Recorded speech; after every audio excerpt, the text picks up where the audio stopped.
Hi, I'm Curious Cass, and this is Curiosity Junkie. Today's guest is a sought-after speaker and leader. She is a psychotherapist who meets her clients at the intersection of spirituality, psychology, and science. She's also a very dear friend of mine. Please welcome Tracy Brady. Hi, Tracy. Welcome back. How are you? Good, Cass. Good to be here. Fantastic. I'm so excited to have you back on. And I'm hoping that we can get into a little bit of meditation and the connection to inner peace. I know that we have talked a lot about meditation in many of the talks that we've brought up, but we just kind of skated around it a little bit and we haven't dug into it. So I want to dive into it, learn a little bit about what are the benefits of it, why do people do it. Let's talk about meditation. Okay. Well, so my first experience with meditation was probably 26 years ago. And I was not having a very peaceful time. And I was led into my first guided meditation by a wonderful friend, which kind of gave me my first taste of inner peace. And that was, I was hooked. My mind was blown. We're the only creatures that can actually become aware of things that aren't present. Like when you think of a beach or being at the beach, even if you're not at the beach, you can experience that in this moment. So we're the only creatures that have that power. And so it was amazing for me. And that's one of the things that I try to, that I advocate for, everybody kind of going inside to find what they're looking for rather than outside, I guess, is a pretty simple way to say that.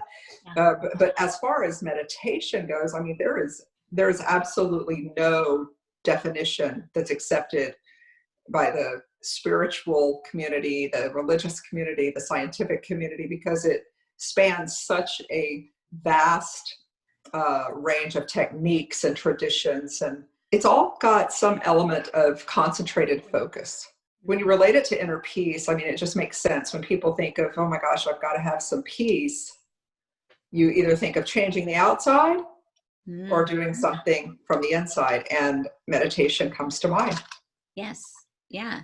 Well, for me, I think the quiet, a lot of people, including myself, have trouble getting the mind to quiet enough to really get to that calm, peaceful place.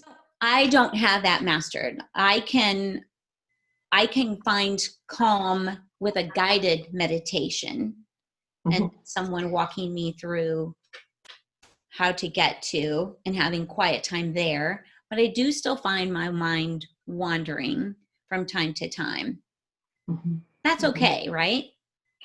Well, I hope so. I love that. If it's not, we're all screwed. Because I think that's what our mind's supposed to do. Our brain is an organ, and it's created for a purpose. And I believe it's created to do a lot of things for us, connect a lot of things, and make sense of a lot of things, or drive us crazy too. But one of the main things is that it thinks. It creates thought. It creates thought. And one of the types of meditation, you mentioned a guided meditation, which is a focused attention that someone is guiding you, or a recording or of some kind that kind of supplants or replaces some of those thoughts that are habitually automatically coming.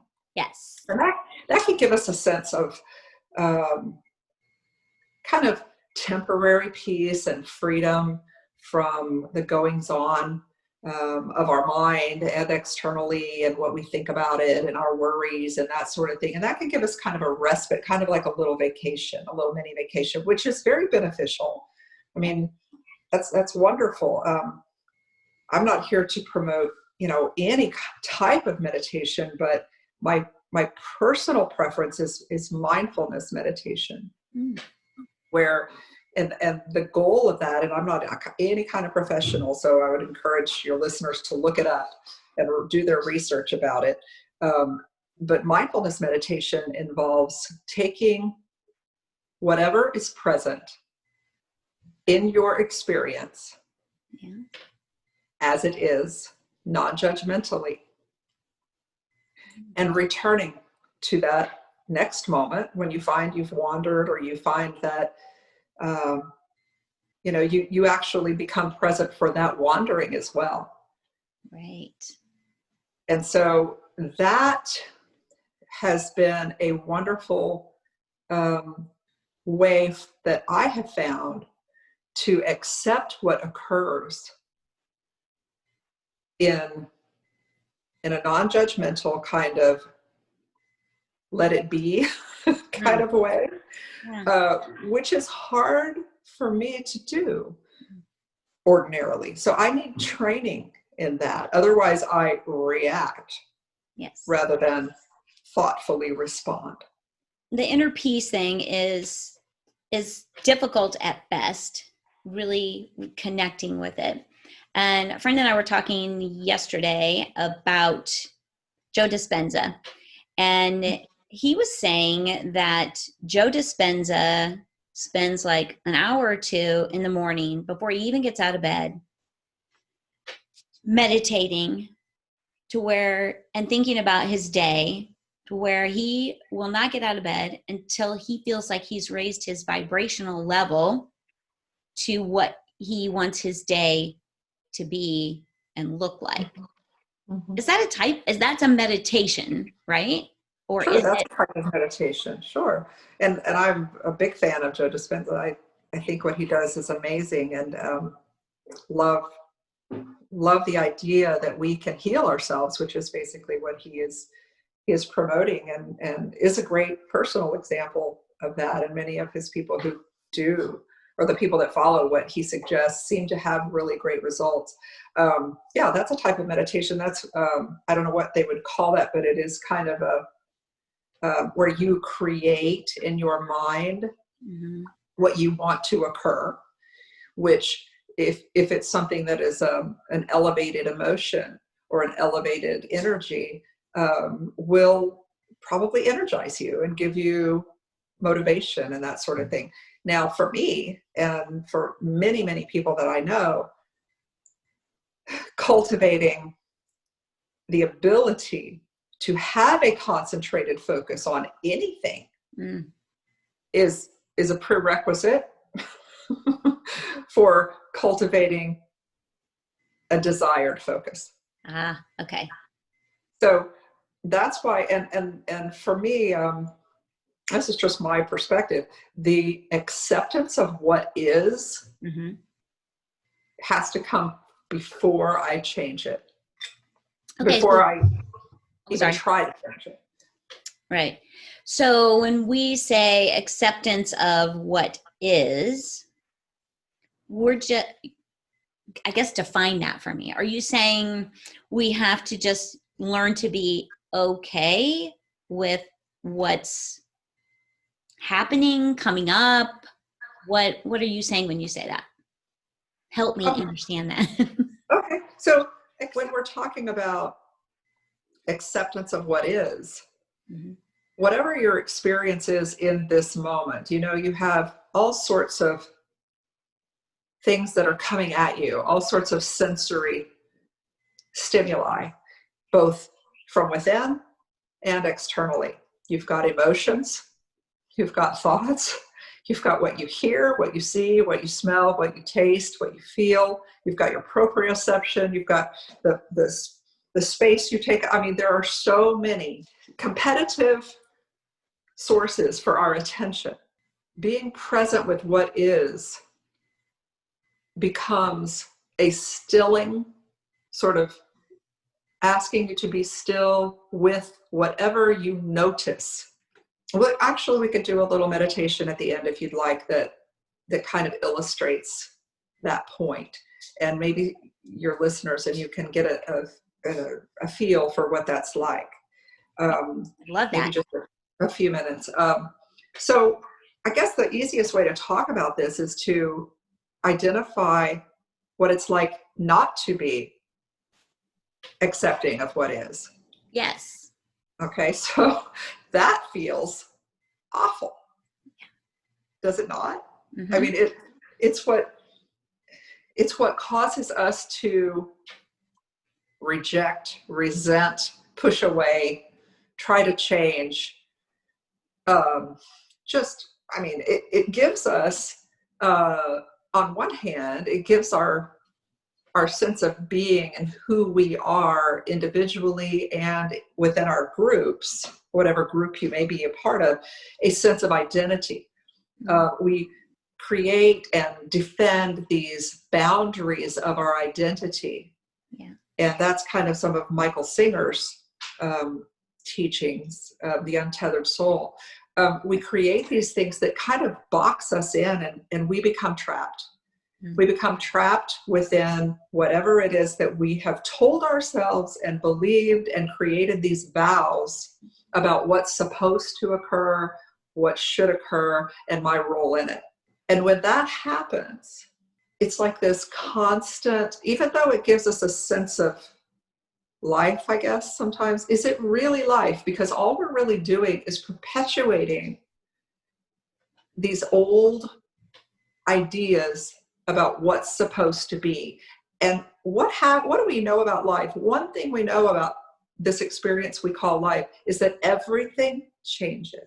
Yeah. It's all the time, every day.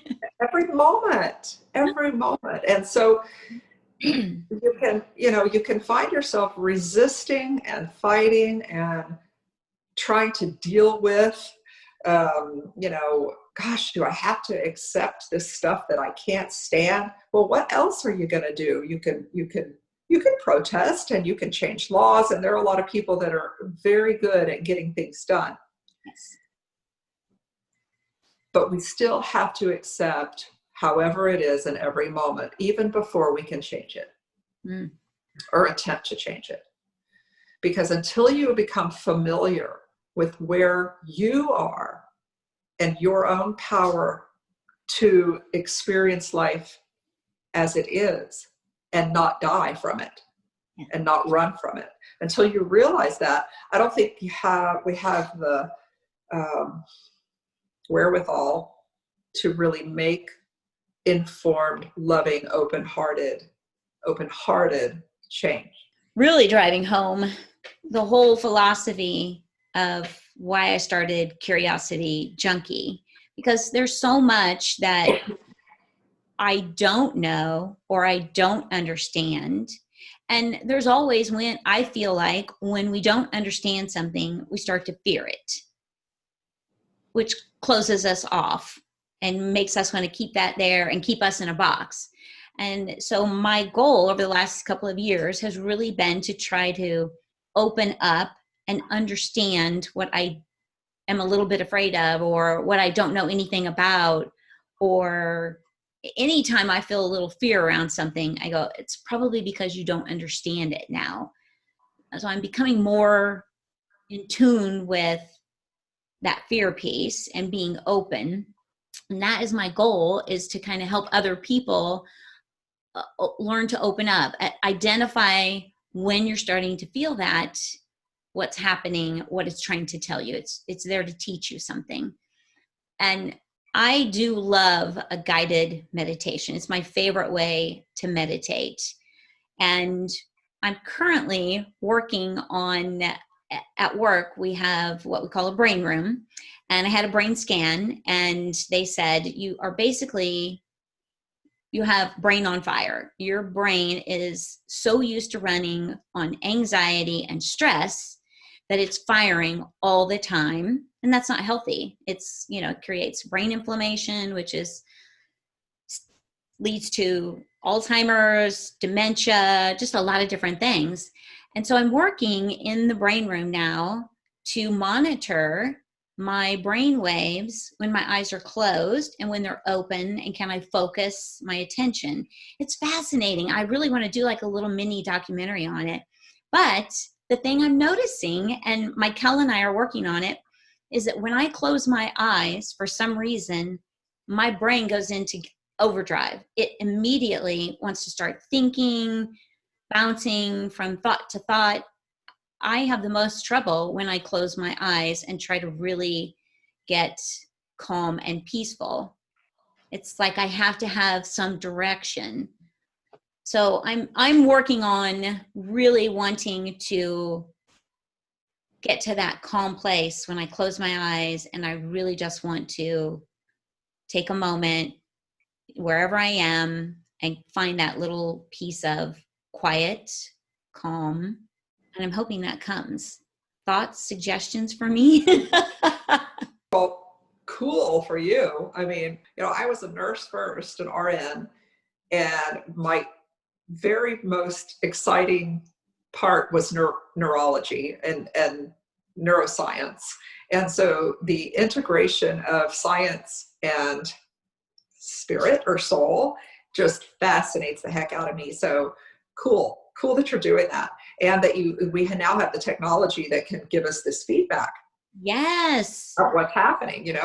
I mean, there's as you probably know, there's the MRI. You can look up all kinds of scientific data and articles and research that will attest to the benefits of meditation in some form or fashion as it relates to decreasing anxiety, reducing depression, not just that, but blood pressure and heart rate, and like in Joe Dispenza's case, actual healing.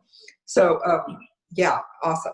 So one of the things that I heard, you asked about, thoughts or suggestions on that.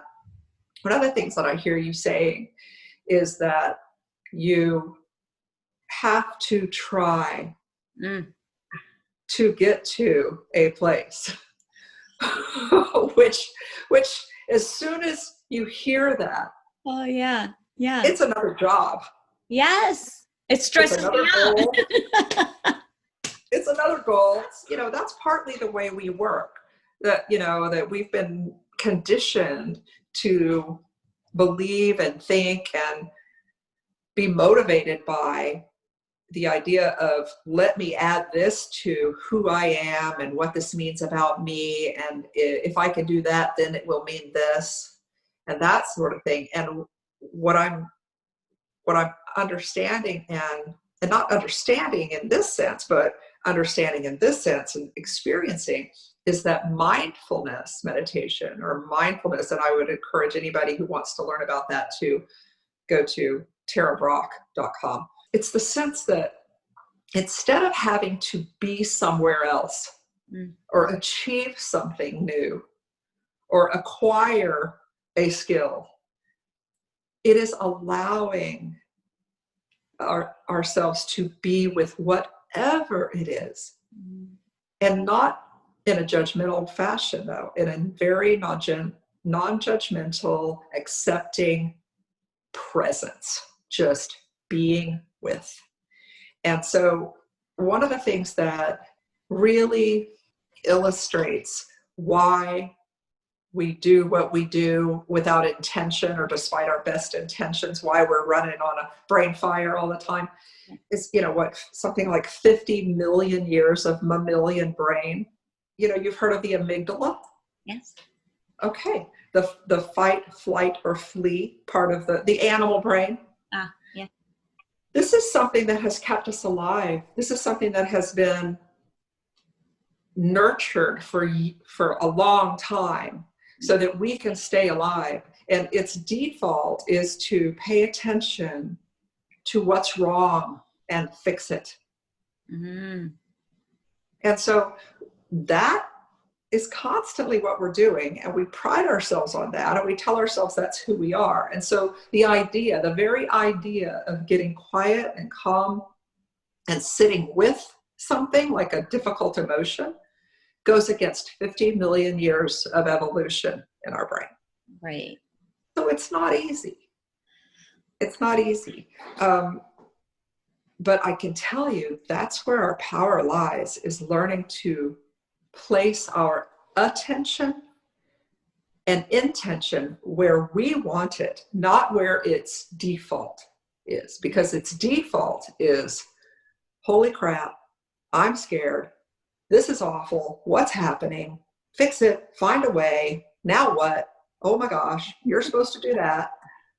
What are you I feel like feeling? I'm in my brain right now. No. Oh my God, yeah. What did they say? Why are they doing that? Why aren't they here? Holy cow. What is wrong with you? Why aren't you loving? Why can't you be who you're supposed to be? God. Yeah. I feel like I'm preaching to the choir. Is there anybody that doesn't have those things? And one of the things that Tara Brach talks about, which resonates with something that I've always kind of known in my heart, is that we have this desire and longing to be connected and to feel important and to know we are really valued. And what this sense of fear does all the time is make us feel like there's something out there and there's something in here, and it's separate. And somehow we are separate and we're not good enough and we don't belong. And if only we could do this, we would be okay. And it's a nightmare, and it's awful. And it causes a lot of anxiety, and I think it causes a lot of illness. And it certainly doesn't make our lives fun. No. You know, when we're constantly trying to worry about and fix, you know, how can I be a part of, and how can I prove my value? I mean, it really sucks. Yeah. And so one of the things that this mindfulness meditation does is it opens us up to whatever exists in each moment, so that we can, it kind of, in my mind, it kind of erases the line between out there and in here. I like that.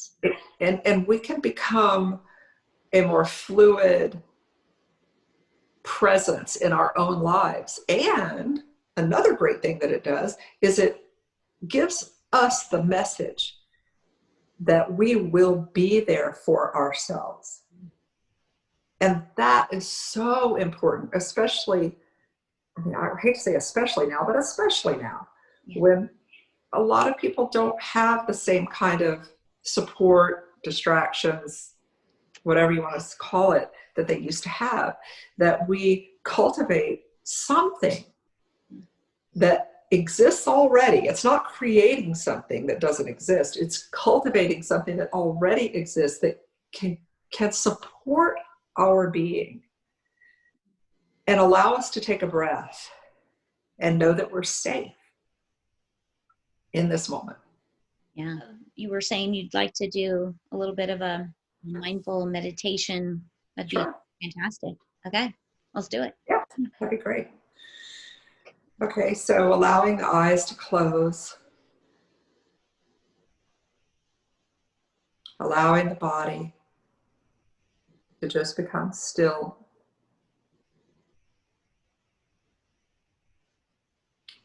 We come into this present moment,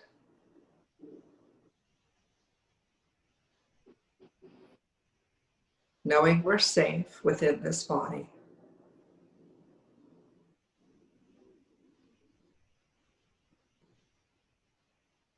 Allow the body to receive a full breath. Noticing the breath's presence here and now. So close.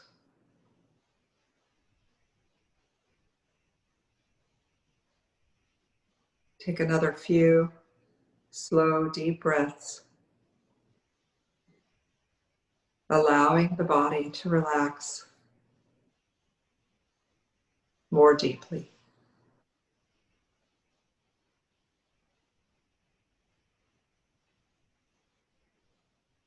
And just scanning the body. Notice if there's any part of the body that is more relaxed.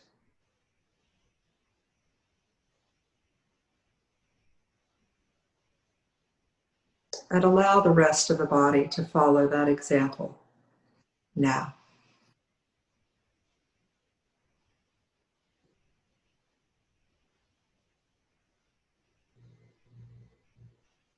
So noticing any sounds, being aware of any different sounds as they come into your moment of awareness.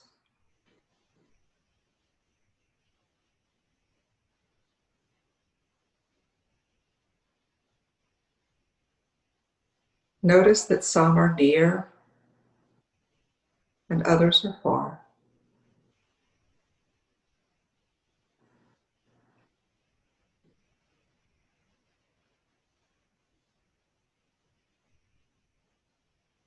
Soft or louder.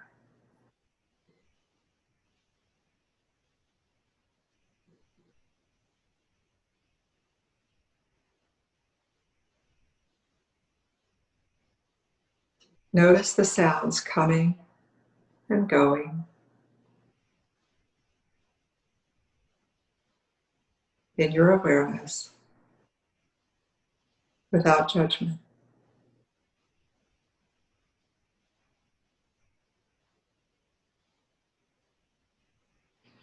Just as you allow also any thoughts or emotions that arise to just simply be here.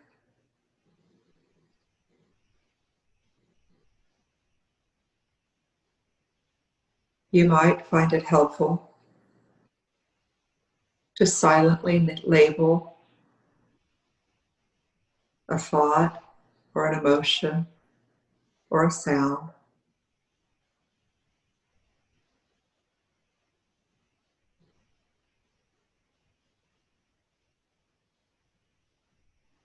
Noticing that these come and go.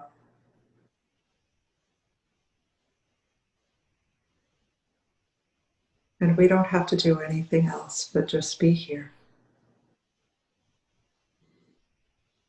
being present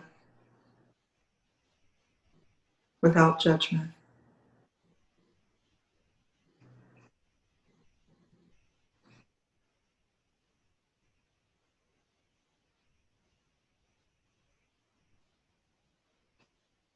Take another slow, full breath.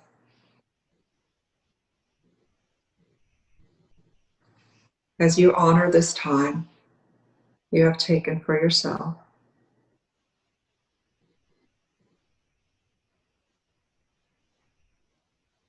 And slowly open your eyes. Mm.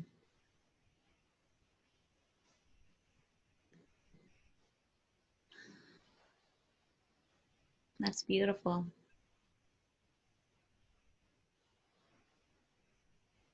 Just feel really calm right now. It's amazing.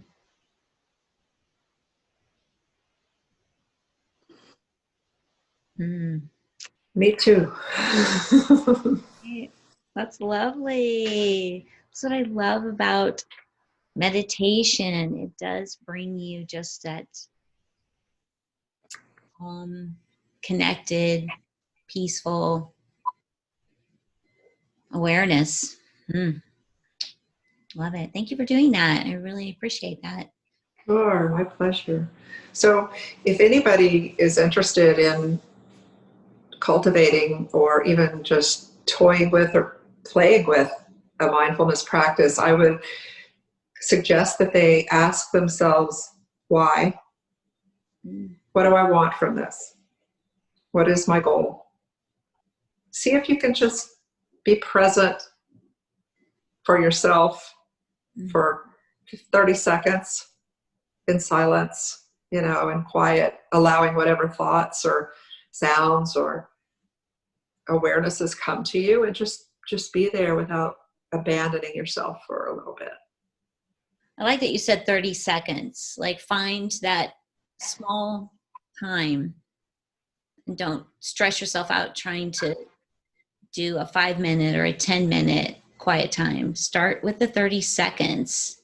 Honestly, when you said that, I'm like, that's what I'm doing. I'm just going to start with, can I just be here with me for even 30 seconds? And then see where It's not about, it's not about the length of time. Yeah.